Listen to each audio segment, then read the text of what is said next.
Imagine this. It's a hectic Tuesday morning. You're in the kitchen, and your 5-year-old is sitting at the table, staring at a bowl of cereal. You've spent months, maybe years, teaching them colors, shapes, and how to count to 20.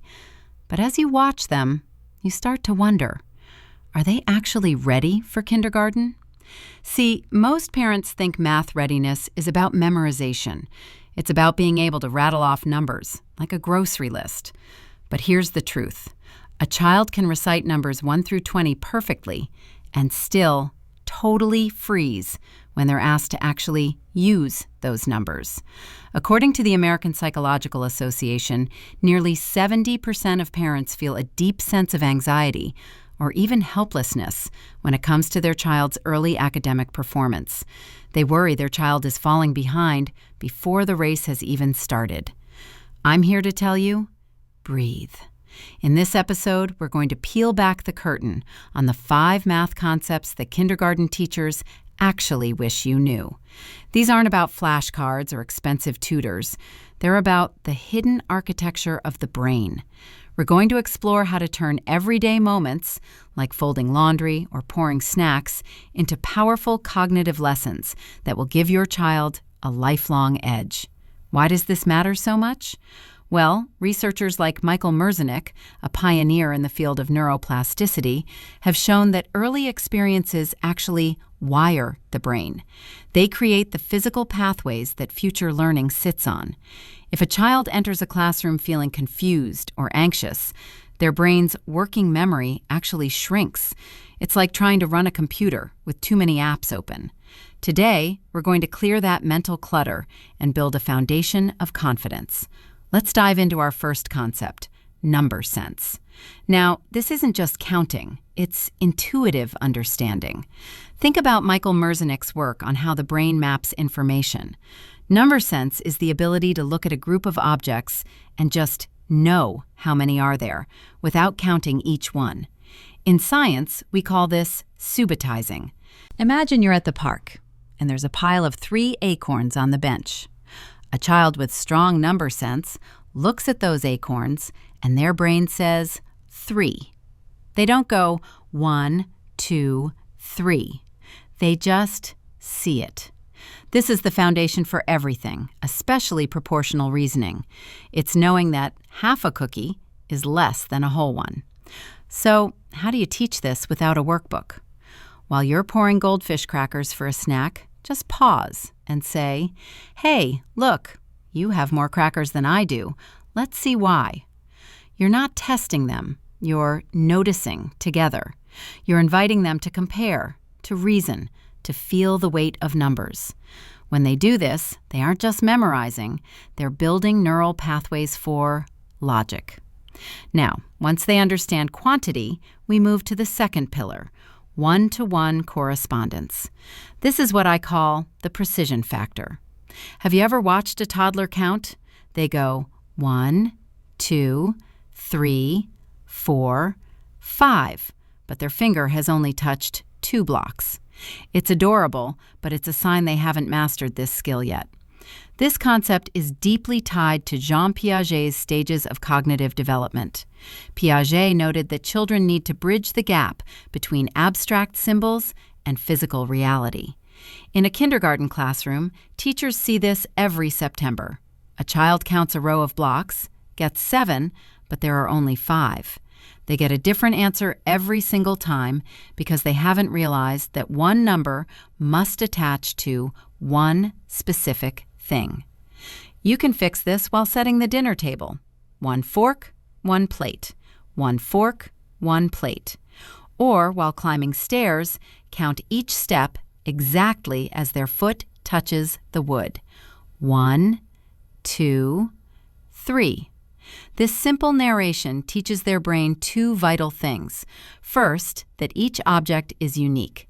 And second, that the last number they say tells them the total. This builds trust. Trust in the world and trust in themselves.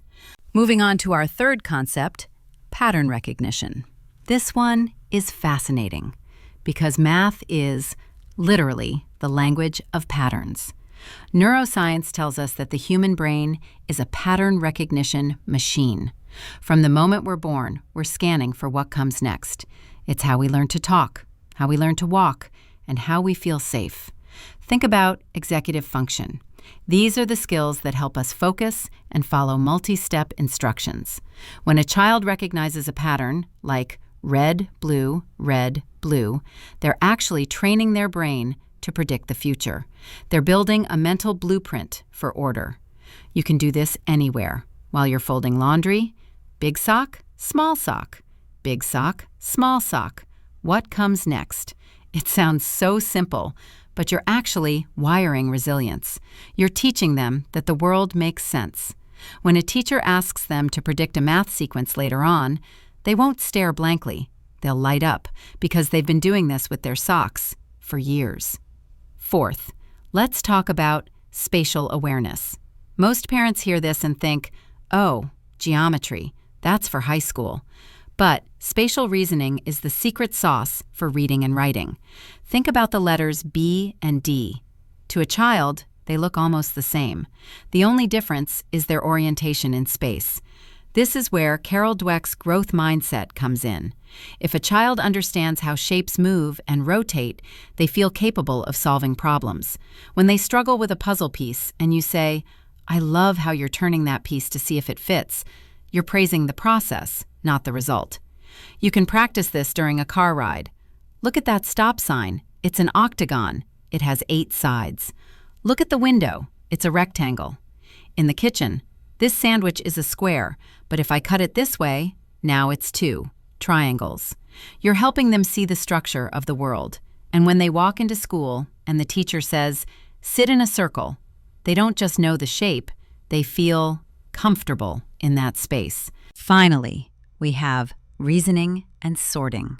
This is the beginning of logic. Sorting is about looking for similarities and differences. It's about making decisions based on attributes.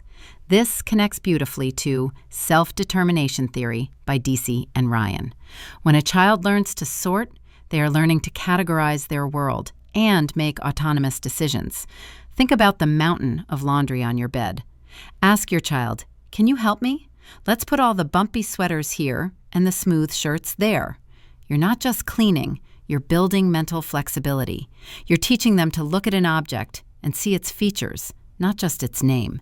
This is the exact same skill they'll use to solve complex word problems 3 years from now.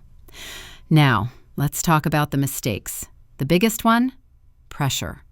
Many of us carry math trauma from our own school years. We remember feeling embarrassed or lost, and children are like little sponges. They absorb our body language. If we say, "Oh, I was never good at math either," we're accidentally giving them permission to give up. Another mistake is relying too much on apps or worksheets.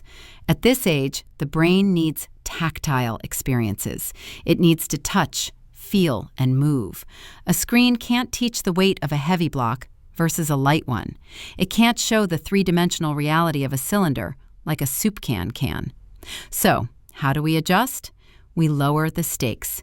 We make math a conversation, not a test. If they get a count wrong, don't say, "No, that's wrong." Instead, try, "Let's count those again together. I think one of those blocks was hiding." Keep it light. Keep it curious. We've covered a lot today, haven't we? Let's recap the 3 big takeaways. First, math is everywhere. It's in your cereal bowl and your laundry basket.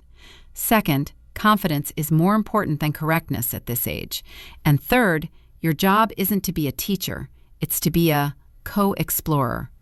Here's a challenge for you for the next 7 days. Every day, find one math moment, just one. On Monday, count the steps to the car. On Tuesday, talk about the shape of your toast. On Wednesday, sort the mail together. That's it. 7 days of noticing. You are doing a great job. The fact that you're even listening to this proves how much you care. Your child doesn't need a perfect teacher. They just need you. They need your curiosity and your presence. When they walk into that kindergarten classroom, they won't just carry a backpack. They'll carry the belief that they can figure things out. And that is the greatest gift you can give them. Thank you so much for spending this time with me. If this episode helped you feel a little more confident, please share it with another parent who might be feeling that kindergarten stress. Let's build a community of curious, confident families. I'll see you in the next episode. Bye for now.